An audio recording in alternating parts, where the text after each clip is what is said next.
नमस्कार सभी लोगों को, उत्कर्ष क्लासेस में आप सब लोगों का स्वागत है।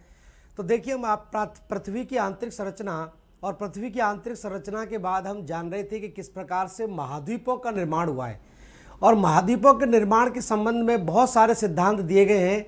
लेकिन आपके सिलेबस के अकॉर्डिंगली और आपके एग्जाम के पॉइंट ऑफ व्यू से हम कुछ मेन आपके सिद्धांतों को चर्चा में लेंगे, मेन सिद्धांतों के बारे में चर्चा करेंगे और उन्हीं से आपके एग्जाम में प्रश्न भी लगातार पूछे जाते हैं। ऐसा कोई भी सिद्धांत नहीं है जिससे अभी तक प्रश्न नहीं पूछा गया हो, किसी न किसी तरीके से एग्जाम में आपके प्रश्न यहाँ से पूछे जाते हैं। तो महाद्वीपीय विस्थापन सिद्धांत की हम बात कर रहे थे और महाद्वीपीय विस्थापन सिद्धांत में वेगनर के द्वारा ये बताया गया था कि किस प्रकार से सारे के सारे महाद्वीप एक दूसरे से दूर जा रहे हैं। महाद्वीप पहले एक ही था। आपको वेगनर ने क्या बताया था कि वेगनर ने बताया था कि शुरुआत में एक ही महाद्वीप हुआ करता था जिसको क्या कहा गया, पेंजिया कहा गया। पेंजिया की संज्ञा दी गई। अब फिर इसने बताया कि पेंजिया का विखंडन हो गया और विखंडन होने के बाद एक लॉरेसिया कहलाया और दूसरा अंगारा लैंड कहलाया। लॉरेसिया और दूसरा अंगारा लैंड कहलाया। उसके बाद ये जो दो भूखंड आपके बने थे ये फिर से विभाजित हो गए। फिर से विभाजित होने के बाद ये मान लीजिए उत्तरी अमेरिका में परिवर्तित हो गया। उत्तरी अमेरिका बन गया आधुनिक समय का और ये यूरेशिया बन गया। यूरोप और एशिया वाला भाग बन गया। और अंगारा लैंड के विखंडन से जो जो महाद्वीप बने उनमें एक तो दक्षिणी अमेरिका के अलावा अफ्रीका अंटार्कटिका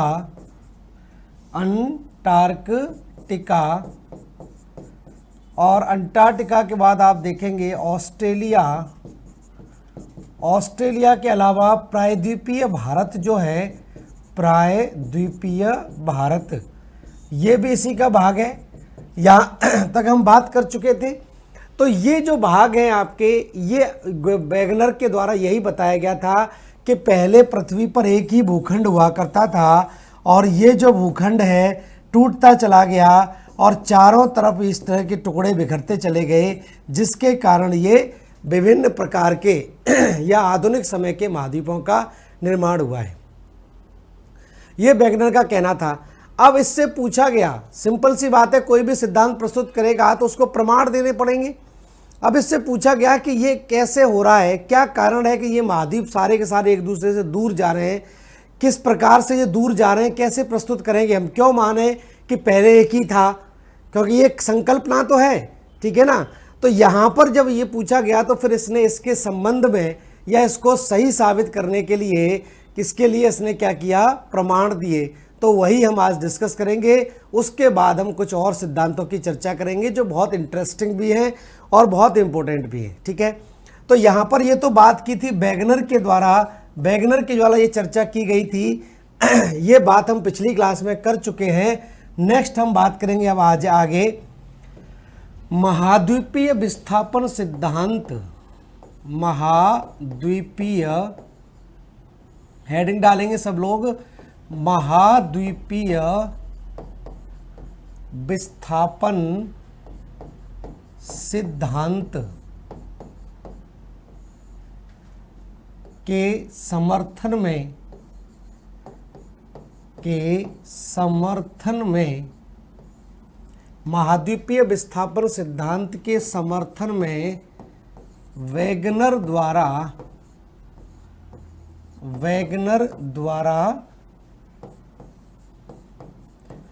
दिए गए प्रमाण। तो वेगनर ने यहाँ पर कुछ प्रमाण प्रस्तुत किए हैं कि इस आधार पर मेरा सिद्धांत सही माना जाए और कुछ हद तक इसका सिद्धांत सही माना भी जाता है, मान्य सिद्धांत है, इसको पूरी तरह से नहीं नकारा गया है। कुछ इसने प्रमाण दिए थे, उन प्रमाणों को जरूर नकारा गया है लेकिन पूरे सिद्धांत को कभी नकारा नहीं गया है। सिद्धांत में आपको पूरा समझा चुका हूँ, प्रमाण में समझाते हुए आपको लिखाऊंगा, तो आप लोग कॉपी पेन लेकर बैठे और प्रमाणों को लिखें, बहुत इंपॉर्टेंट है। साथ साथ में लिख लेंगे तो आपके एग्जाम में के लिए नोट्स बन जाएंगे। मेन चीजें मैं आपको यहां पर लिख दूंगा जो पीडीएफ की फॉर्म में आपको मिल जाएगा।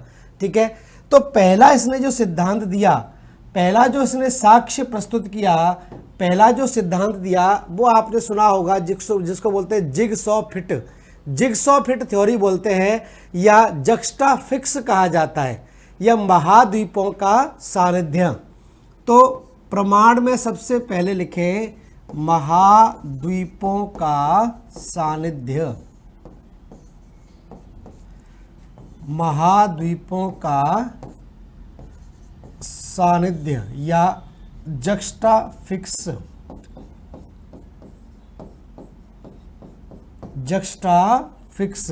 ठीक है, महाद्वीपों के सानिध्य से सीधा सीधा मतलब आप सब लोग जानते ही हैं कि सिंपल सी बात है, अगर ग्राफिकली सारे महाद्वीपों को देखा जाए, ग्राफिकली जैसे फॉर एग्जांपल आप देखिए यहाँ से लेकर यहाँ तक इस तरह से ये दक्षिणी अमेरिका है। ठीक है, दक्षिणी अमेरिका इस तरह से नज़र आती है, और यहाँ पर आप देखें तो इस तरह से आप देखेंगे अफ्रीका महाद्वीप इस तरह से नज़र आता है, अफ्रीका महाद्वीप, फिर आपका यूरोप और इधर भारत आ जाता है यहाँ पर इस तरह की। तो इसने ये कहा कि सारे के सारे महाद्वीपों को अगर नज़दीक लाते चले जाएंगे, महाद्वीपों को एक दूसरे के समीप लाते चले जाएंगे, तो सारे के सारे महाद्वीप एक दूसरे में फिट हो जाते हैं। मतलब अफ्रीका महाद्वीप यहाँ आ जाएगा, ठीक है, अफ्रीका महाद्वीप यहाँ आ जाएगा, प्रायद्वीपीय भारत की स्थिति यहाँ पर आ जाएगी इस तरह से। तो ये स्थिति इसने बताई कि ये सारे के सारे महाद्वीप एक दूसरे में खांचे की तरह फिट हो जाते हैं। बच्चों को आपने देखा वो गेम आता था जिसमें खांचे में फिट करते चले जाओ तो एक आकृति बन जाती है, तो वही इसके इस बात कही थी कि ये सारे के सारे महाद्वीप एक दूसरे में खांचे में फिट हो जाते हैं। मतलब एक ही जगह से टूटे हैं, एक ही के टूटने से ये चारों तरफ फैलते चले गए, अगर इनको नज़दीक लाता चला जाए तो ये फिर से फिट हो जाते हैं। ठीक है, तो लिख लिए इसमें 2 लाइन, कॉपी पेन उठा लीजिए और फटाफट से लिखिए 2 लाइनें। वैगनर के अनुसार, वैगनर के अनुसार 2 महाद्वीपों के, वैगनर के अनुसार 2 महाद्वीपों के आमने सामने, वैगनर के अनुसार 2 महाद्वीपों के आमने सामने पड़ने वाली, आमने सामने पड़ने वाली तट रेखाओं में,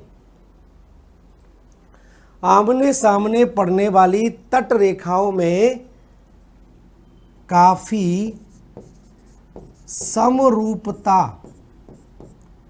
काफी समरूपता पाई जाती है, काफी समरूपता पाई जाती है।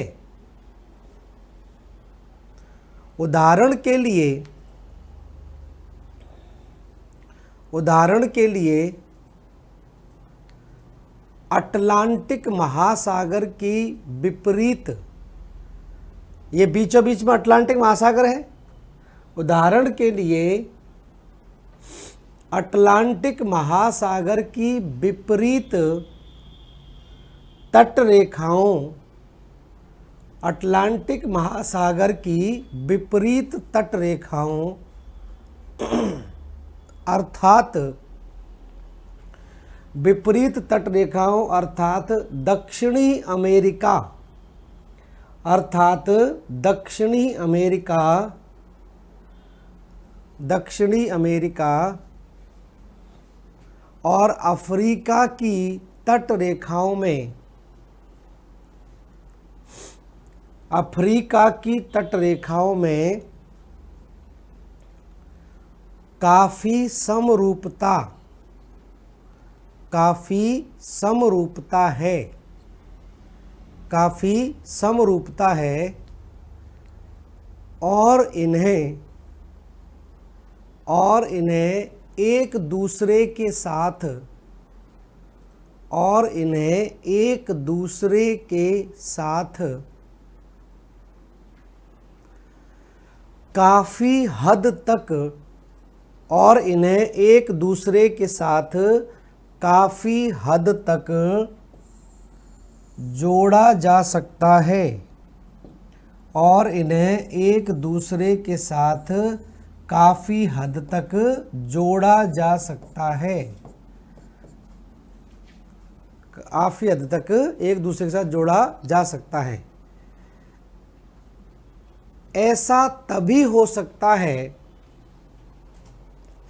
ऐसा तभी हो सकता है जब ये महाद्वीप, ऐसा तभी हो सकता है जब ये महाद्वीप एक दूसरे से जुड़े हुए होंगे, एक दूसरे से जुड़े हुए होंगे, एक दूसरे से जुड़े हुए होंगे। ठीक है, तो पहला तो आप जान गए क्या है, जक्स्टा फिक्स, मतलब एक दूसरे के अगर इसमें फिक्स करते चले जाएं तो सारे के सारे एक दूसरे के साथ जुड़ जाते हैं।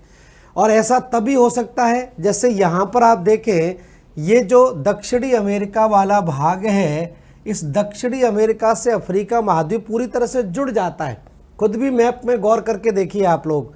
और ये जब पूरी तरह से जुड़ रहा है तो इसका मतलब ये हिस्सा पहले इससे चिपका हुआ होगा, पहले इसके साथ जुड़ा हुआ होगा, और टूट गया तो अलग हो गया, तभी खांचे एक दूसरे में क्या होंगे, फिट हो पाएंगे। तो ये एक तो मेन कारण है। दूसरा है, दूसरा यहां पर लिखेंगे नेक्स्ट, दूसरा प्रमाण दिया गया इसके द्वारा, संरचनात्मक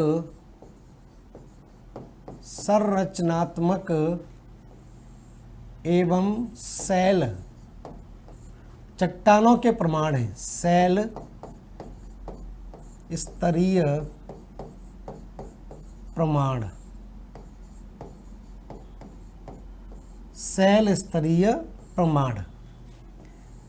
ठीक है, तो ये स्थिति क्या बनती है कि जैसे जैसे मैं आपको बता रहा था उत्तरी अमेरिका और दक्षिणी अमेरिका की, जैसे ये मान लीजिए उत्तरी अमेरिका है और इसके बाद इसके नीचे यहाँ पर क्या है, ये दक्षिणी अमेरिका है। ठीक है, यहाँ पर अफ्रीका महाद्वीप है, इस तरह से अफ्रीका महाद्वीप है, इधर इस तरह की स्थिति बनती है, और इसके ऊपर यूरोप है, इस तरह की है। तो यहाँ पर जो चट्टानें पाई जाती हैं, यहाँ पर देखा गया कि यहाँ पर दक्षिणी अमेरिका के पूर्वी तट पर जो चट्टानें पाई जा रही है, लगभग 550 मिलियन वर्ष पुरानी चट्टानों की जब संरचना को मिलाया गया तो यहाँ पर पाई जाने वाली चट्टानों की संरचना हूबहू अफ्रीका महाद्वीप के पश्चिमी तट पर पाई जाने वाली चट्टानों से मेल खाती है। ठीक है, चट्टानों की संरचना तो पर्वत नहीं होगी, तो यहाँ पर जब 550 मिलियन वर्ष पुरानी चट्टानों को मिलाया गया तो यहाँ की चट्टानों में और यहाँ की चट्टानों में पूरी तरह से क्या है, संरचनात्मक जो इनकी जो क्रिया है वो आपकी क्या है, समान पाई गई। स्ट्रक्चर जो है चट्टानों का एक समान पाया गया। तो इससे भी एक प्रमाण ये मिलता है कि ये भाग यहाँ जुड़ा होगा, ये टूट गया और टूटकर इधर चला गया और इसी का भाग था। तो यहाँ जो चट्टानें पाई जा रही हैं वही चट्टानें यहाँ भी पाई जा रही हैं। ठीक है, तो ये एक प्रमाण और है। तो हेडिंग डालिए पहले, संरचनात्मक एवं सेल स्तरीय प्रमाण, सेल स्तरीय या सेल विन्यासीय प्रमाण, सेलों का विन्यास, सेल विन्यासीय, सेल स्तरीय या सेल विन्यासीय प्रमाण लिख लेना यहाँ पर। तो सिंपल सी बात है, प्रमाण बहुत आसान है। ये प्रमाण दिए गए कि यहाँ पर जो चट्टान है वही चट्टान यहाँ पर है, तो इसका मतलब यही से टूट के क्या होगा, सिंपल सा साधारण शब्दों में। तो लिख लिए यहाँ पर, लिख लीजिए यहाँ पर, इसमें आगे हेडिंग डाल लीजिए, लिखिए इसके आगे, उत्तर पश्चिमी अफ्रीका, उत्तर पश्चिमी अफ्रीका, उत्तर पश्चिमी अफ्रीका तथा पूर्वी ब्राजील के लगभग, पूर्वी ब्राजील, यहां पर क्या है ब्राजील, पूर्वी ब्राजील के लगभग 550 मिलियन वर्ष पूर्व की, लगभग 550 मिलियन वर्ष पूर्व की चट्टानों या सेलों, 550 मिलियन वर्ष पूर्व की, 550 मिलियन ईयर एगो, मिलियन वर्ष पूर्व की सेलों का मिलान करने पर पाया गया कि 550 मिलियन वर्ष पूर्व की सेलों का मिलान करने पर पाया कि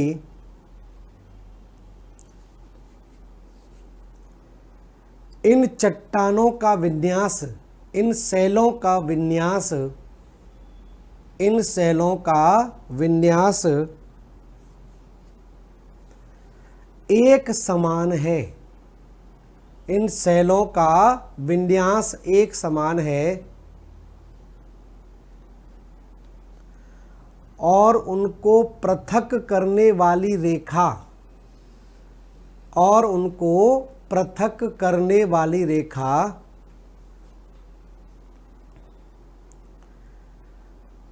निरंतर बनी हुई है, पृथक करने वाली रेखा निरंतर बनी हुई है।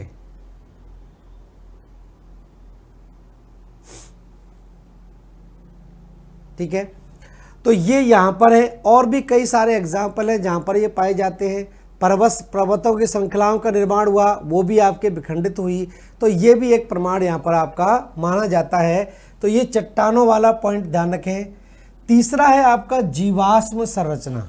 अगला जो इसने प्रमाण दिया वो जीवाश्मों को लेकर दिया, जीवाश्म संरचना, फॉसिल्स। तो फॉसिल्स के आधार पर या जीवाश्मों के आधार पर इसने प्रमाण प्रस्तुत किए, जीवाश्म संरचना प्रमाण लिख दिए यहां पर। और जीवाश्म आपको पता ही है, हजारों लाखों सालों में चट्टानों के बीच में दबे हुए जो जीव जंतुओं के अवशेष होते हैं उन्हीं को हम क्या बोलते हैं, जीवाश्म बोलते हैं। तो हजारों लाखों वर्षों में जीवाश्मों के अंदर, वो स्थल खंडों के अंदर या चट्टानों के बीच में जो जीव जंतु या पेड़ पौधों के अवशेष जमा हो गए थे उसी को हम क्या बोल देते हैं, जीवाश्म बोल देते हैं। ठीक है, तो सिंपल सी बात है, इसमें भी 2 लाइन लिख लीजिए फटाफट से लिख लो। एक विशाल महासागर द्वारा, देखिए एक विशाल महासागर द्वारा पृथक, एक विशाल महासागर द्वारा पृथक 2 भिन्न स्थल खंडों, 2 भिन्न स्थल खंडों में, 2 भिन्न स्थल खंडों में समान जीवों की, समान जीवों की मौजूदगी, समान जीवों की मौजूदगी के प्रमाण मिलते हैं, समान जीवों की मौजूदगी के प्रमाण मिलते हैं। जो उन स्थल खंडों के, जो उन स्थल खंडों के कभी निकट, जो उन स्थल खंडों के कभी निकट या संबद्ध, निकट या संबद्ध, संबद्ध, निकट या संबद्ध होने को प्रमाणित करते हैं, संबद्ध, निकट या संबद्ध होने को प्रमाणित करते हैं। उदाहरण के लिए जलीय सरीसृप, उदाहरण के लिए जलीय सरीसृप मेसोसोरस,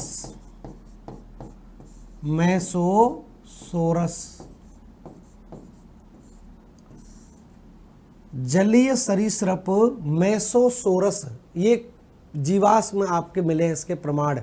जीव हुआ करता था ये डायनासोर काल में, ठीक है। तो जलीय सरीसृप मेसोसोरस के जीवाश्म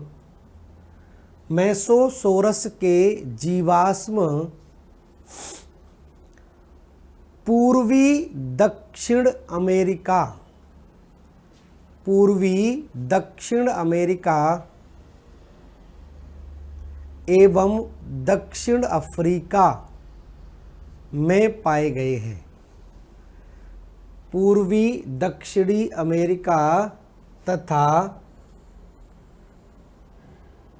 दक्षिणी अफ्रीका में पाए गए हैं।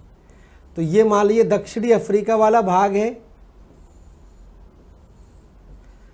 तो यहां पर तो ये जो मेसोसोरस है यहां पर मिल रहा है, मेसोसोरस के प्रमाण यहां पर मिल रहे हैं इसमें दक्षिणी अमेरिका के दक्षिणी भाग, इस पूर्वी भाग में, और यहाँ पर कहाँ मिल रहे हैं, दक्षिणी अफ्रीका के अंदर भी मिल रहे हैं। तो इसके कारण आप देखेंगे इस क्षेत्र में ये जो जीवाश्म यहाँ मिलते हैं, तो इससे ये भी प्रमाण मिलता है कि ये इससे अलग हुआ होगा, ऐसे साक्ष्य दिए गए।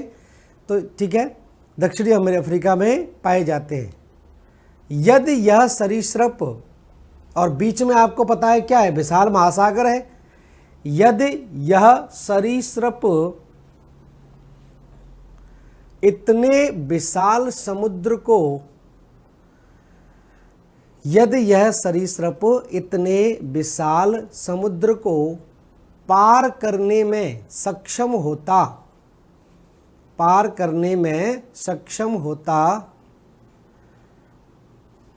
तो यह व्यापक रूप से पाया जाता, परंतु ऐसा नहीं था।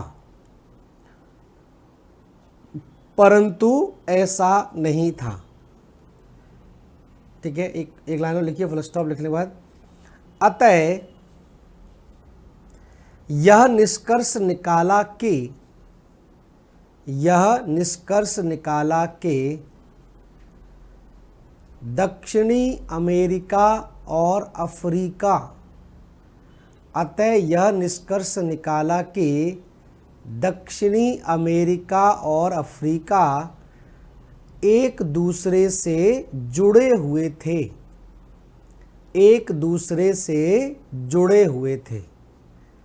ठीक है, तो सिंपल सी बात है, यहाँ पर जो जीवाश्म ये जो पाया गया, जो जीव यहाँ पर पाया गया, ये जीव यहाँ पर भी पाया गया। अगर मान लीजिए ये आप ये तर्क देते हैं कि मान लीजिए ये बीच में जो अटलांटिक महासागर है इसको तैर कर पहुँच गया होगा, जरूरी थोड़ी है कि ये यहाँ से टूट कर ही इधर गया, ये जीव तैर कर पहुँच गया होगा। लेकिन अगर ये जीव इतना ही ज़्यादा बड़ा तैराक होता तो ये जीव इधर की तरफ भी पहुँच जाता। ठीक है, ये जीव यहाँ से इधर भी पहुँच जाता, ऑस्ट्रेलिया भी चला जाता, अंटार्कटिका भी चला जाता, या यूरोप में भी चला जाता। ठीक है, जब ये इतना ही बड़ा तैराक होता तो ये जीव कहीं भी पाया जाता। जब ये अटलांटिक महासागर को पार कर सकता है तो ये और महासागरों को भी पार कर सकता है। तो ऐसे जब प्रमाण नहीं मिले तो ये माना गया कि ये स्थल खंड के विखंडन के कारण ही अलग अलग पाए गए हैं, वैसे ये अलग अलग नहीं होते अगर ये स्थल खंड आपस में जुड़े होते तो। ठीक है, और इसी प्रकार से कई ऐसे जीवाश्म प्रमाण यहाँ से मिलते हैं, जैसे ग्लासोसोरस है, जीवाश्म फर्न है। ठीक है, ये ऑस्ट्रेलिया और भारत में पाए जाते हैं, भारत में इनके प्रमाण मिले हैं, या दक्षिणी अमेरिका और अंटार्कटिका में इनके प्रमाण मिले हैं। तो ये कुछ प्रमाण आप ध्यान रख सकते हैं, जैसे मेसोसोरस है, ग्लासोसोरस है, ग्लासोसोरस लिख ले, एग्जाम्पल लिख ले कुछ और डैश करके, ग्लासोसोरस जीवाश्म फर्न जीवाश्म फर्न। तो ये सिंपल से प्रमाण देते हैं, केवल ये प्रमाण अभी वैगनर पेश कर रहा है ये बात सही करने के लिए कि महाद्वीप पहले जुड़े थे, ये अलग अलग हो गए, इसके अलग अलग प्रमाण यहाँ पर दिए जा रहे हैं। ठीक है, तो ये स्थिति यहाँ पर बनती है। तो ध्यान रखें, मेसोसोरस का एग्जाम्पल दे दिया है। ग्लासोसोरस जैसे ऑस्ट्रेलिया में पाया जाता है और इसके प्रमाण प्रायद्वीपीय भारत से मिले हैं। तो ये माना जाता है कि जो भारत का जो प्रायद्वीपीय भारत वाला हिस्सा है वो ऑस्ट्रेलिया के साथ जुड़ा हुआ था।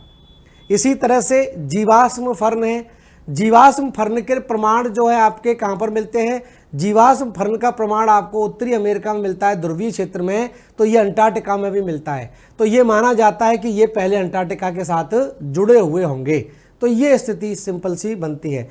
तो मेसोसोरस ध्यान रखें, याद करने में भी आसानी हो जाएगी। ग्लासोसोरस, जीवाश्म फर्न ये कुछ ऐसे हैं जो अलग अलग स्थल खंडों पर पाए जाते हैं, लेकिन इनके यहाँ मौजूदगी के और कोई तरीके के प्रमाण नहीं है, केवल यही है कि स्थल खंड अलग हुआ होगा तो ये अलग अलग चले गए होंगे, ये स्थिति बनती है।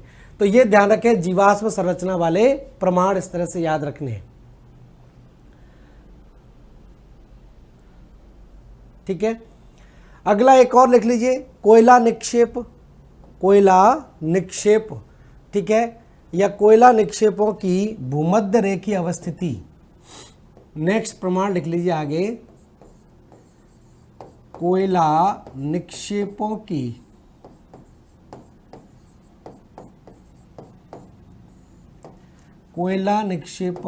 भूमध्य रेखीय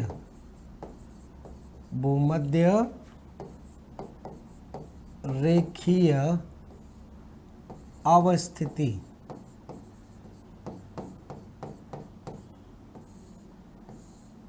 ठीक है, कोयले की हम बात करें तो सिंपल सी बात है, मैंने बताया था आपको कि कोयले का जो निर्माण हुआ है सबसे ज़्यादा कार्बोनिफेरस काल में हुआ है। और कोयला किससे बनता है, हार्डवुड से बनता है, हार्डवुड, मजबूत तने वाली लकड़ी से बनता है, मजबूत तने वाली लकड़ी से बनता है, मजबूत तने वाली लकड़ी से बनता है कोयला। और कोयला, ये मजबूत तने वाली लकड़ी केवल कहाँ पर पाई जाएगी, भूमध्य रेखा पर पाई जाएगी, भूमध्य रेखा पर। क्यों भूमध्य रेखा पर ही पाई जाएगी, क्योंकि भूमध्य रेखा के आसपास आप देखेंगे इसी क्षेत्र में सबसे ज़्यादा तापमान और वर्षा पाई जाती है। कर्क रेखा और मकर रेखा के बीच में ये जलवायु कैसी होती है, उष्ण कटिबंधीय होती है, उष्ण कटिबंधीय। उष्ण कटिबंधीय होने का मतलब है तापमान और आर्द्रता, ताप तथा आर्द्रता हमेशा क्या रहती है, उच्च रहती है। ठीक है, अब किसी भी पेड़ पौधों को विकसित होने के लिए क्या चाहिए, सूर्य का प्रकाश चाहिए और नमी चाहिए। तो ये दोनों चीज़ें यहाँ पर ज़्यादा मिलती हैं और साल भर ज़्यादा मिलती हैं, और तापमान और आर्द्रता ज़्यादा मिलेगी तो फोटोसिंथेसिस ज़्यादा होगी, प्रकाश संश्लेषण की क्रिया ज़्यादा करेंगे, और प्रकाश संश्लेषण की क्रिया ज़्यादा करेंगे तो खाना ज़्यादा बनाएंगे, और खाना ज़्यादा बनाएंगे तो ये लकड़ी कैसी हो जाएगी, मजबूत लकड़ी हो जाएगी। जबकि ऊपरी क्षेत्रों पर, ऊपरी अक्षांशों की बात करें, मतलब यहाँ पर ध्रुवीय क्षेत्रों में, इन भागों में शीतोष्ण जलवायु वाले क्षेत्रों में क्या होता है, यहाँ पर कमज़ोर लकड़ी वाले पेड़ पौधे पाए जाते हैं, मुलायम लकड़ी वाले पाए जाते हैं, जिनसे अच्छा कोयला नहीं बनता है। अब यहाँ पर ये प्रमाण कैसे आता है, सिंपल सी बात है कि यहीं पर कोयले का निर्माण हो सकता है, क्योंकि कोयला किससे बनता है, हार्डवुड से बनता है, और हार्डवुड उष्ण कटिबंधीय क्षेत्र में पाई जा सकती है। लेकिन कोयला तो जर्मनी में भी पाया जा रहा है, कोयला उत्तरी अमेरिका के ऊपरी भाग में भी पाया जाता है, आपका कनाडा में भी कोयला पाया गया। तो जब कोयला शीतोष्ण जलवायु वाले क्षेत्रों में भी कोयले के प्रमाण मिलते हैं, तो इसका मतलब ये है कि ये जो क्षेत्र है वो पहले कहाँ पर रहे होंगे, भूमध्य रेखा पर रहे होंगे। भूमध्य रेखा पर रहे होंगे तो यहाँ पर कैसा होगा, हार्डवुड होगा, और ये ही कोयले में परिवर्तित हो गया, और बाद में स्थल खंड ऊपर खिसक गए तो शीतोष्ण जलवायु वाले क्षेत्रों में भी कोयला आपका मिल जाता है। ठीक है, तो ये भी एक प्रमाण जो आपका दिया गया। दोबारा से रिपीट करता हूँ, कोयले की अगर उपस्थिति की हम बात करें, कोयले की अवस्थिति की बात करें, तो कोयला मैंने बताया कहाँ मिलता है, उष्ण कटिबंधीय क्षेत्रों में मिलेगा, क्योंकि यहाँ पर क्या पाई जाती है, हार्डवुड पाई जाती है, मजबूत तने वाली लकड़ी पाई जाएगी, और मजबूत तने वाली लकड़ी से ही कालांतर में क्या बन जाएगा, कोयला बन जाएगा। और ये मजबूत तने वाली लकड़ी कहाँ पर पाई जाती है, ये केवल ट्रॉपिकल रीजन में ही पाई जाती है, क्योंकि ट्रॉपिकल रीजन में तापमान और आर्द्रता हमेशा उच्च रहते हैं। इस भाग में सूर्य का प्रकाश भी ज़्यादा पड़ता है, बारिश भी ज़्यादा होती है, तो यहाँ पर पेड़ पौधों की लकड़ी क्या होती है, मजबूत बन जाती है, और इसी से कोयले का निर्माण होता है कालांतर में। तो यहाँ पर जो कोयले का निर्माण हुआ था वही कोयला पाया जा रहा है जर्मनी की रूर घाटी के अंदर, कनाडा के अंदर भी कोयला पाया जा रहा है। तो इसका मतलब ये है कि ये जो जर्मनी वाला भाग या कनाडा वाला भाग पहले इस वाले क्षेत्र में रहा होगा, बाद में ये ऊपर की तरफ खिसक गया। तो ये भी एक प्रमाण यहाँ पर मिलता है कि स्थल खंड अपनी जगह छोड़कर चले गए, पहले वो यहीं पर हुआ करते थे। ठीक है, तो लिख डालिए, इसको हेडिंग डाल लीजिए, कोयला निक्षेपों का की भूमध्य रेखीय अवस्थिति, कोयला निक्षेपों की भूमध्य रेखीय अवस्थिति। ठीक है, तो लिखिए इसको अपनी शब्द भाषा में लिखिए, कोयला निक्षेपों की वर्तमान में, कोयला निक्षेपों की वर्तमान में अवस्थिति, वर्तमान में अवस्थिति शीतोष्ण कटिबंध, शीतोष्ण कटिबंध या शीतोष्ण कटिबंधीय, टेम्परेट, शीतोष्ण कटिबंधीय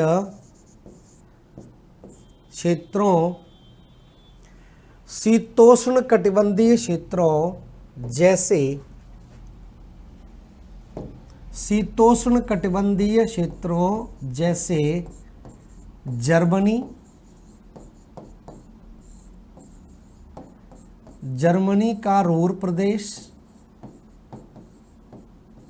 जर्मनी का रूर प्रदेश, ब्रिटेन, ब्रिटेन के भी जो सेंट्रल वाला भाग है वहाँ कोयला मिलता है, ब्रिटेन तथा कनाडा, ब्रिटेन तथा कनाडा में पाए जाने से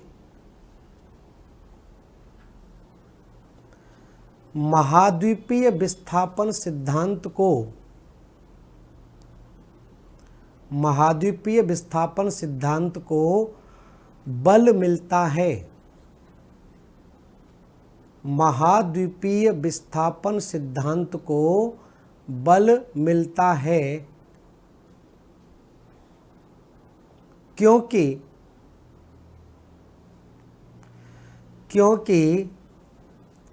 कोयले का निर्माण कार्बोनिफेरस कालखंड में, कोयले का निर्माण कार्बोनिफेरस कालखंड में, कार्बोनिफेरस कालखंड में उष्ण कटिबंधीय, कार्बोनिफेरस कालखंड में उष्ण कटिबंधीय क्षेत्रों में ही हुआ है, उष्ण कटिबंधीय क्षेत्रों में ही हुआ है। अर्थात महाद्वीप विस्थापित हुए होंगे, अर्थात महाद्वीप विस्थापित हुए होंगे, महाद्वीप विस्थापित हुए होंगे। ठीक है। तो ये आपका ध्यान रखें, कोयला निक्षेपों के आधार पर इसने प्रस्तुत करने की कोशिश की। और एक और लिख लीजिए जलवायु के प्रमाण। अगला लिख लीजिए जल वायुविक प्रमाण, या पुरा जलवायु लिखिए, पुरा जलवायुविक, पुरा जलवायुविक प्रमाण।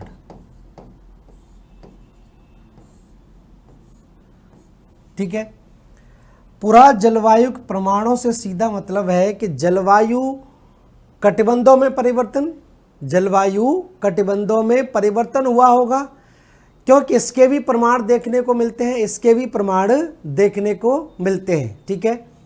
तो प्रमाण देखने को क्या मिलते हैं कि जहां पर भूमध्य रेखा, अभी भूमध्य रेखा वाले क्षेत्र हैं जहां पर साल भर गर्मी रहती है, भूमध्य रेखा वाले क्षेत्र हैं जहां पर साल भर तापमान क्या रहता है, साल भर तापमान उच्च रहता है, फिर भी इस भाग में क्या होता है, यहाँ पर कई सारे क्षेत्र ऐसे हैं कि आपके इस भाग में भी आपको ऐसे प्रमाण देखने को मिलते हैं कि ये जो क्षेत्र है जो बर्फ से ढका रहा होगा।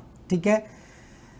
यहाँ पर जैसे मान लीजिए अफ्रीका के कुछ चट्टानों में ऐसे प्रमाण मिलते हैं जिनको बोलते हैं टिलाइट्स। क्या बोलते हैं? टिलाइट्स कहा जाता है। टिलाइट शब्द का इस्तेमाल करते हैं, मतलब हिमानी निक्षेप, हिमानी निक्षेप, हिमानी निक्षेप। जैसे उड़ीसा में भी हिमानी निक्षेप के प्रमाण मिलते हैं। उड़ीसा में जगह पड़ती है तलचर। उड़ीसा के तलचर में आप देखोगे तो ये जो क्षेत्र है, यहाँ की चट्टानों में ऐसी संरचना मिलती है कि ये जो चट्टानें हैं लाखों सालों तक बर्फ से ढकी रही थी, बर्फ से ढकी हुई चट्टानें यहाँ पर पाई गई थी। तो ये जो हिमानी निक्षेप है, ये निक्षेप उन स्थानों पर पाए जा रहे हैं जहाँ पर गर्म जलवायु रहती है। जहाँ पर जलवायु कैसी है इस समय, गर्म जलवायु वाले क्षेत्रों पर भी ये मिल रहे हैं। तो इससे भी ये सिद्ध होता है कि यहाँ पर ये जो स्थल भाग हैं पहले यहाँ नहीं होंगे, पहले ये कहीं और होंगे, बाद में ये अभी अपने स्थान पर पहुँचे हैं, बाद में ये अपने स्थान पर पहुँचे हैं। इसके प्रमाण यहाँ से मिलते हैं। तो ये थोड़ा सा ध्यान और रख लें। ठीक है। तो लिख लिए, इसमें फटाफट से हेडिंग डाल लीजिए, पुरा जलवायु के प्रमाण, पुरा जलवायुविक प्रमाण। ठीक है। तो पॉइंट लिख लिए इसमें फटाफट से लिख लो, दक्षिणी अफ्रीका कौमा दक्षिणी अमेरिका, हेडिंग डालिए पुरा जलवायुविक प्रमाण, और इसके अंदर लिखिए दक्षिणी अफ्रीका कौमा दक्षिणी अमेरिका कौमा ऑस्ट्रेलिया तथा भारत के तलचर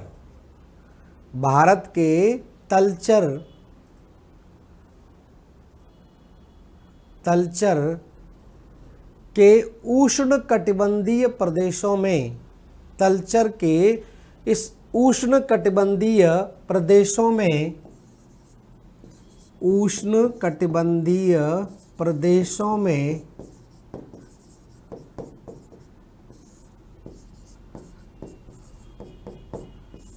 उष्णकटिबंधीय प्रदेशों में हिमानी निक्षेपों या इंग्लिश में टेक्निकल टर्म है टिलाइट्स, हिमानी निक्षेपों या टिलाइट्स, हिमानी निक्षेपों के प्रमाण मिलते हैं,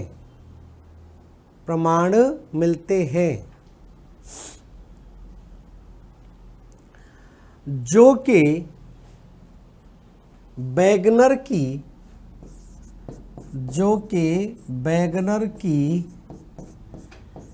महाद्वीपीय विस्थापन, वैगनर के लिखना है, की नहीं के, वैगनर के महाद्वीपीय विस्थापन सिद्धांत को, महाद्वीपीय विस्थापन, जो कि वैगनर के महाद्वीपीय विस्थापन सिद्धांत को मजबूती प्रदान करते हैं, मजबूती प्रदान करते हैं, मजबूती प्रदान करते हैं। तो ये स्थिति बनती है, ये प्रमाण यहाँ पर दिए गए, तो ध्यान रखें ये प्रमाण है, इनसे लगभग ये मान लिया गया कि हाँ वैगनर ने कुछ सही कहा है। लेकिन स्थिति क्या बनती है, अब सारे के सारे महाद्वीप आप देख रहे हैं कि ऐसा नहीं है कि सब महाद्वीप एक दूसरे से दूर ही जा रहे हैं, सारे महाद्वीप, कुछ महाद्वीप एक दूसरे के नज़दीक आ रहे हैं और कुछ महाद्वीप एक दूसरे से दूर जा रहे हैं। इसके बारे में वैगनर जो है वो कोई प्रमाण या कोई साक्ष्य प्रस्तुत नहीं कर पाता है। तो इसके बारे में जब वैगनर ने कोई साक्ष्य प्रस्तुत नहीं किया तो फिर इस थ्योरी को पूरी तरह से माना जाता है, इसको नकारा नहीं जाता, इसलिए हम पढ़ रहे हैं। अगर इसको नकार देते तो हम इसको अभी नहीं पढ़ रहे होते। तो वैगनर ने बहुत बड़ा माइलस्टोन साबित किया है, इसने महाद्वीपों के विस्थापन के बारे में लोगों के अंदर जागरूकता पैदा करी और ज़्यादा सिद्धांत फिर यहाँ पर उत्पादते हैं। इसके बाद एक और सिद्धांत आता है जो आपका और ज़्यादा इम्पोर्टेंट है और उसको भी वैगनर के सिद्धांत से मान्यता और ज़्यादा मान्यता मिलती है और वैगनर के सिद्धांत को उससे मजबूती भी मिल जाती है। और उस सिद्धांत से आप पूरी तरह से ये जान जाएंगे कि किस प्रकार से महाद्वीप, क्यों महाद्वीप एक दूसरे से दूर जाते हैं और क्यों महाद्वीप एक दूसरे से टकराने की स्थिति में आ रहे हैं। ठीक है, तो उसको हम जान लेते हैं। तो इसलिए आपने लिख लिया होगा। नेक्स्ट अब हेडिंग डाल लीजिए, अगला सिद्धांत हम जान लेते हैं, इसको हम बोलते हैं संवहनीय धारा सिद्धांत। हेडिंग डाल लिए सब लोग, इसको हम बोलते हैं संवहनीय धारा सिद्धांत। बहुत इंपॉर्टेंट सिद्धांत है, ध्यान रखना, संवहनीय धारा सिद्धांत। ठीक है, तो संवहनीय धारा सिद्धांत इंपॉर्टेंट है, ध्यान रखें इस बात का। ये सिद्धांत कई जगहों पर पूछा जा चुका है, ये सिद्धांत जो है वो कई जगहों पर पूछा जा चुका है। आईएएस के एग्जाम में, प्री और मेंस में दोनों में पूछा जा चुका है। ठीक है, उत्तर प्रदेश पीसीएस के एग्जाम में, उत्तर प्रदेश में जो पीजीटी का एग्जाम होता है, टीजीटी का एग्जाम होता है, या फर्स्ट ग्रेड या सेकंड ग्रेड का एग्जाम होता है, उनमें पूछा जाता है और आरएएस में भी पूछा जाता है। तो ये संवहनीय धारा सिद्धांत है, इसको हम बोलते हैं, ये दिया गया, इस किसके द्वारा दिया गया, तो लिख लेना आर्थर होम्स के द्वारा दिया गया, आर्थर होम्स। तो आर्थर होम्स के द्वारा 1928 और 29, ठीक है, तो 1928 और 29 के बीच में आर्थर होम ने एक बहुत ही शानदार सिद्धांत दिया। अब ये सिद्धांत को समझने से पहले थोड़ा सा अपने दिमाग को रिवाइज कीजिए। आप अपने दिमाग को रिवाइज करेंगे तो थोड़ा सा आसान हो जाएगा समझने में। मैंने आपको पृथ्वी की आंतरिक संरचना के बारे में आपको बताया था, तो पृथ्वी की आंतरिक संरचना की स्थिति को देखिए, दोबारा से एक बार मैं फिर से बता दूं यहाँ पर। ठीक है, इस सिद्धांत को थोड़ा सा आप समझिए इस तरह से, यहाँ पर इस तरह से मान के चलिए, ये केंद्र हो गया। ठीक है, ये भाग आप मान के चलिए इस तरह से है। ये हिस्सा तो आप जानते ही क्या है, ये मान लीजिए ऊपरी क्रस्ट है, ऊपरी क्रस्ट, ऊपरी क्रस्ट। ये क्या है, निचला क्रस्ट, निचला क्रस्ट। ये ऊपरी मेंटल, ऊपरी मेंटल, और ये क्या है, निचला मेंटल, निचला मेंटल। ये क्या है, बाहरी क्रोड, बाहरी क्रोड, और ये क्या है, आंतरिक क्रोड, आंतरिक क्रोड। ठीक है, अब इतना हिस्सा आप जानते हैं कि आंतरिक क्रोड वाला ये वाला भाग क्या है, ये ठोस अवस्था में था, ये वाला भाग क्या था, ठोस अवस्था में था। और यहाँ पर जो निचला मेंटल है ये कैसा था, ये द्रव अवस्था में था। ये वाला भाग किसमें था, द्रव अवस्था में था। और ये भाग किसमें था, ये अर्ध ठोस अवस्था में था, प्लास्टिक फॉर्म में था। दुर्बल मंडल कहा गया था, एस्थीनोस्फीयर हमने कहा था, इसी को कहा था एस्थीनोस्फीयर। तो ये तो एकदम ठोस अवस्था में है, ये तरल अवस्था में है, यहां से लेकर यहां तक ये किस में है, तरल अवस्था में है। और ये अर्ध ठोस है और ऊपर पूरी तरह से क्या है, फिर से ठोस पदार्थ है, ठोस चट्टानें पाई जाती है। ठीक है, अब संवहनी धारा, अब इस सिद्धांत को देखें तो इस भाग में आप देखेंगे यहां पर क्या होता रहता है कि ये जो तरल वाला पदार्थ है, यहां पर आपको पता है कि पृथ्वी के आंतरिक भाग में क्या होती है, इस क्षेत्र में आप देखेंगे रेडियोधर्मी क्रिया होती रहती है। तो रेडियो एक्टिव पदार्थ जब विस्फोट होगा, जब रेडियो एक्टिव पदार्थों में विस्फोट होगा तो ऊष्मा निकलेगी। ऊष्मा क्या करेगी, तरंग का रूप धारण कर लेगी। ऊष्मा क्या करती है, जब ऊष्मा निकलेगी तो जाहिर सी बात है कोई भी पदार्थ जब बहुत ज़्यादा गर्म होगा तो एक स्थिति के बाद वो ऊष्मा को रिलीज करेगा, ऊष्मा तरंग का रूप ले लेगी। तो वो तरंग कहाँ जाएगी, ऊपर की सतह पर ही जाएगी। तो ये जो तरल क्षेत्र है, यहाँ से मैग्मा तरंग के रूप में ऊपर उठता है, मैग्मा तरंग के रूप में ऊपर उठता है और ऊपर टकराने के बाद, इस अर्ध ठोस पदार्थ से टकराने के बाद वापस नीचे की तरफ आता है। इसी को कहा गया है संवहनीय धारा सिद्धांत। संवहनीय धारा सिद्धांत इसी को कहा गया है। तो इसी को हम बोलते हैं क्या, संवहनीय धारा सिद्धांत। अब देखिए ये सिद्धांत क्या होता है, इतना क्लियर हो गया। अब इधर आ जाते हैं हम बोर्ड की तरफ। ठीक है, तो देखिए मैं इसको संवहनीय धारा सिद्धांत को नेक्स्ट पेज पर समझाता हूँ। इसमें कुछ शब्दों का इस्तेमाल होगा, जैसे ये शब्द इंग्लिश में ही है, हिंदी में इनका कोई अस्तित्व नहीं है। एक कहलाता है हॉट प्लूम्स, पूछा जाता है हॉट प्लूम्स क्या होता है। एक कहलाता है कोल्ड प्लूम्स, कोल्ड प्लूम्स यहाँ पर हम बात करेंगे। और एक होता है लेटरल प्लूम्स, लेटरल प्लूम्स। तो ये टेक्निकल टर्म है, आपको इनको इसी तरह याद रखना पड़ेगा, चाहे हिंदी में लिखिए चाहे इंग्लिश में, इसी तरह से हम इसको लिखेंगे। तो ये हॉट प्लूम्स या गर्म प्लूम कहलाएगा, गर्म प्लूम कहलाएगा। ये ठंडा प्लूम कहलाएगा, ठंडा प्लूम। और इसको आप लेटरल प्लूम ही लिखें, लेटरल प्लूम। ठीक है, अब देखिए इस थ्योरी को समझते हैं। नेक्स्ट पेज में लेता हूं क्योंकि इसको थोड़ा सा डिटेल में हम बात करेंगे। अब बोर्ड पर ध्यान दीजिए सब लोग। ठीक है, यहां पर सब लोग सामने देखें, ये मान लीजिए पृथ्वी है। ठीक है, ये पृथ्वी हो गई और ये पृथ्वी की ऊपरी सतह हो गई। ये मान लीजिए हम ऊपरी सतह इस तरह से बना देते हैं।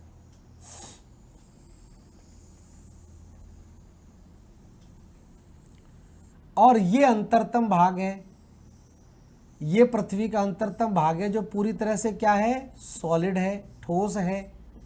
ये पूरी तरह से ठोस पदार्थों से बना हुआ है, नीफे है, निकेल और फेरस से निर्मित है।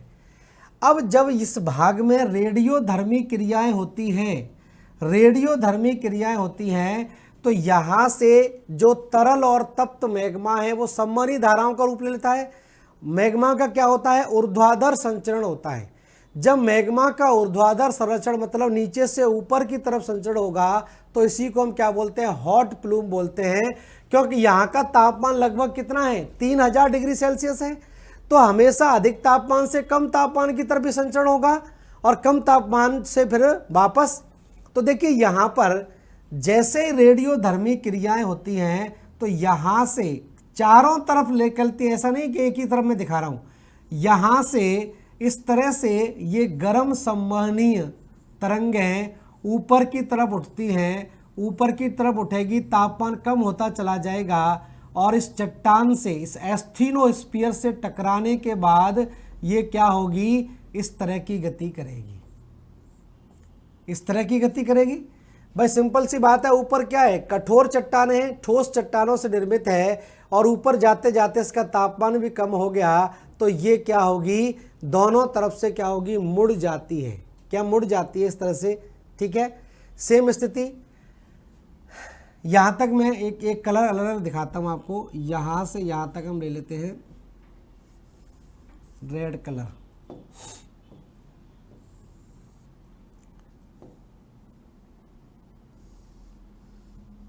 ठीक है।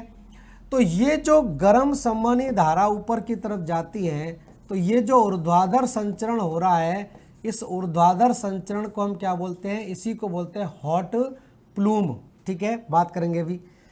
उसके बाद तो यहां से इसी तरह से यहां से भी तरंगें ऊपर उठेगी, इस भाग से टकराएंगी। मैंने बताया चारों तरफ किसी भी दिशा में कोई निश्चित दिशा नहीं है, जैसे मैं बना रहा हूं ऐसी कोई ऐसी निश्चित दिशा नहीं है, किसी भी दिशा में ये संचरित हो सकती है। तो गर्म मैग्मा इस तरह से ऊपर उठता है, तप्त और तरल मैग्मा इस भाग से टकराता है। तो ये जो भाग है, ये जो भाग है, मतलब ये जो मैग्मा का ऊर्ध्वाधर संचरण हो रहा है, मैग्मा का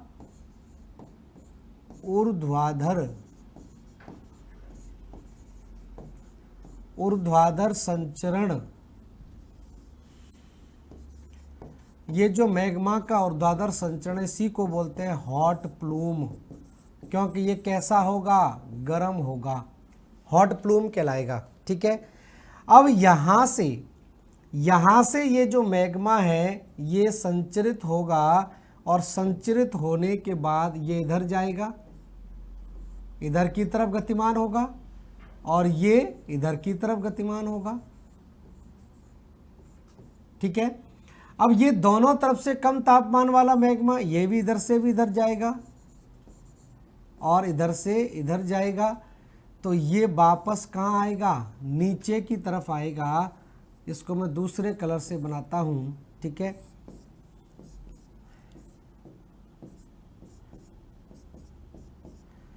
सेम स्थिति यहाँ बनेगी, समझते चलिए ध्यान से, ठीक है, ऐसी स्थिति बनेगी।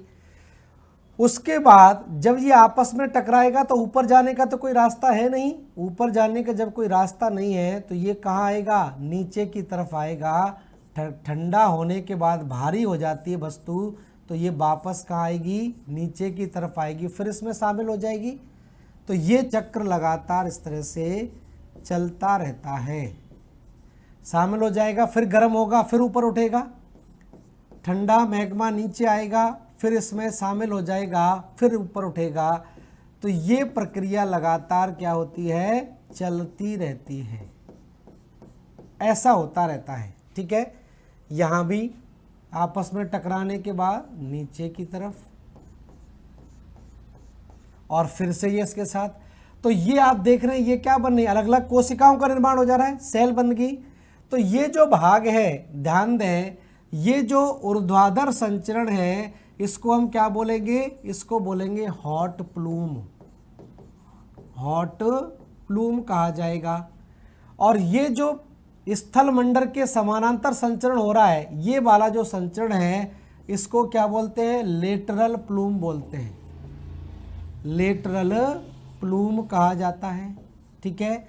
और ये जो नीचे की तरफ संचरण हो रहा है, ये ठंडा मैग्मा नीचे आ रहा है, और जब ठंडा मैग्मा नीचे आएगा तो जाहिर सी बात है ये क्या कहलाएगा, कोल्ड प्लूम कहलाएगा, कोल्ड प्लूम कहलाएगा। सिंपल पूछा जाता है कि मैग्मा का ऊर्ध्वाधर संचरण क्या कहलाता है, ऑप्शन दे देंगे, ए हॉट प्लूम, बी आपका कोल्ड प्लूम, सी लेटरल प्लूम, या डी कोई और ऑप्शन आपका दे देंगे।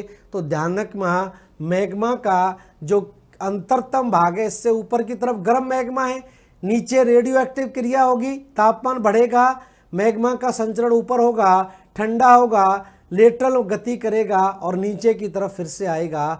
तो ये स्थिति यहाँ पर बनेगी, ठीक है, ये स्थिति इस तरह से बनती है। अब आप देखिए यहाँ पर, ये तो आप जान गए हॉट प्लूम, लेटरल प्लूम और कोल्ड प्लूम क्या होता है। अब आगे की स्थिति और समझिए। अब लगातार अब आप देखिए लगातार जब मैग्मा इस भाग से टकराता रहेगा तो धीरे धीरे करके इन चट्टानों में क्या होगा भाई, जब टकराने के बाद इधर जाएगा।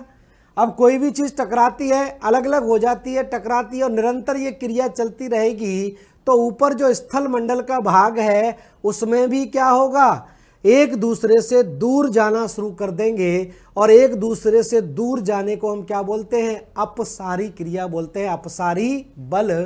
तो यहाँ पर कौन सा बल काम करेगा, यहाँ पर अपसारी बल काम करेगा। तो यहाँ पर ये इधर की तरफ गति करने लगेगा पदार्थ और ये इधर की तरफ गति करने लगेगा।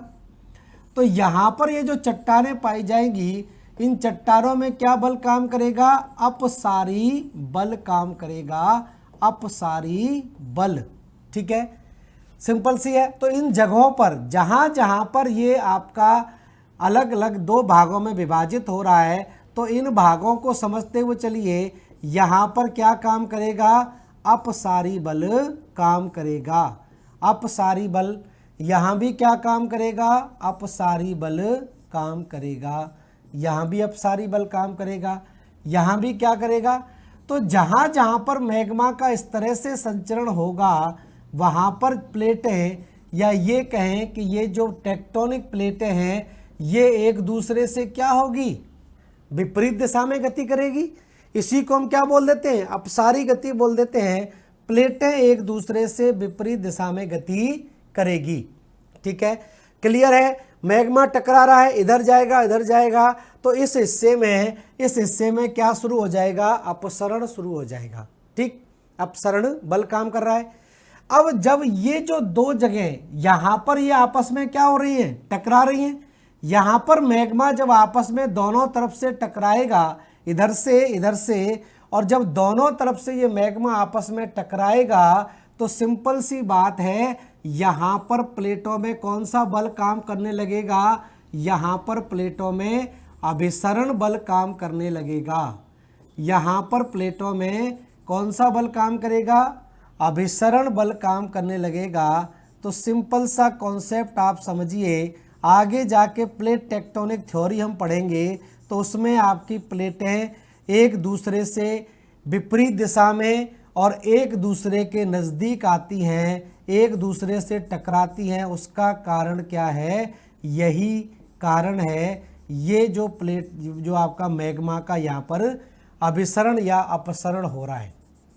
तो ये स्थिति समझ पा रहे होंगे मेरे ख्याल से आसानी से, इतना मुश्किल काम नहीं है। तो यहाँ पर जब मैग्मा एक दूसरे के से इस तरह से करेगा तो यहाँ कौन सा बल काम करेगा, यहाँ पर अपसरण बल काम करेगा। ठीक है, तो ये स्थिति यहाँ पर बनती है। तो यहाँ पर कौन सा बल, अभिसरण, अभिसरण मतलब कन्वर्जेंस फोर्स, और यहाँ पर डाइवर्जेंट फोर्स क्या करेगा। तो यहाँ अभिसरण हो रहा है, यहाँ अभिसरण होगा, ठीक है, यहाँ भी अभिसरण होगा। अभिसरण मतलब कन्वर्जेंस फोर्स, कन्वर्जेंस फोर्स, ठीक है। और यहाँ भी क्या होगा, अभिसरण होगा, यहाँ भी अभिसरण हो रहा है, अभिसरण बल काम करेगा, यहाँ भी अभिसरण बल काम करेगा, यहाँ भी अभिसरण बल। जबकि जहाँ पर मैग्मा ऊपर टकरा है, मतलब जहाँ हॉट प्लूम्स बनेंगे, अब समझिए, जहाँ पर कोल्ड प्लूम्स है वहाँ पर कौन सा बल काम कर रहा है, अभिसरण बल, और जहाँ पर हॉट प्लूम्स है वहाँ पर कौन सा बल काम कर रहा है, वहाँ पर अपसरण बल काम कर रहा है, अपसरण बल काम कर रहा है। ठीक है, यहाँ पर भी क्या करेगा, अपसरण बल काम करेगा, अपसरण बल।